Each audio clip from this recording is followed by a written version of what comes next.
দিয়ে দিব দাদার বাচ্চা। আসসালামু আলাইকুম স্যার। বাড়ি কোথায়? স্যার আমার বাড়ি সুনামগঞ্জ। আর আসছো কোন টিভিএস থেকে তুমি? স্যার দিনাজপুর 2। গ্রাহকে ফোন দিলে কি বলতেছো তুমি? কই স্যার, গ্রাহক তো এখানে শুধু ইয়ামাদ ভাই কল দিচ্ছিলেন স্যার। হ্যাঁ, তো স্যার উনি তো বললেন যে, আমি বললাম যে লোডশেডিং হচ্ছে। বাচ্চা চোরের বাচ্চা একবারে খাই দিয়ে দিব দাদার বাচ্চা। হ্যাঁ, গ্রাহকদেরকে এই সমস্ত কথা কয়, অফিসের কথা বাহিরে হলে প্রকাশ করে। কি করছি তোমার একটু আগে আমি? হ্যাঁ, তোর চারশো সালে ডিউটি করার দরকার নাই দাদার বাচ্চা। অফিসের গোপন কথা মানুষের কাছে প্রকাশ করে দে। আর কি আছে ওইখানে? মোবাইল দে, তোর ডিউটি করার দরকার নাই। স্যার আর কেউ নাই এখন। দাদার বাচ্চা লুটসেট দেয়, এই কথা হলো গ্রাহক হইলো ফোন করে কয়। লাইন চালু কর তুই, তোর লুটসেট করার দরকার নাই।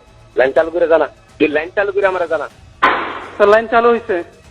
তুই কইতে পারছ না যে ফিরার কি সমস্যা হয়েছে দেখতেছি? সে যেরকমই চালাক হোক, তুই এই কথা কবি কি কারণে? আমি স্যার আমার মুখ থেকে বের করার আগেই উনি বলতেছে কি কালকের মতো আবার লোডশেডিং শুরু করলেন, এই কথা স্যার উনি বলতেছে। তুই তখন বলবি যে না লোডশেড করি নাই, ফিরার কি সমস্যা হয়েছে দেখতেছি।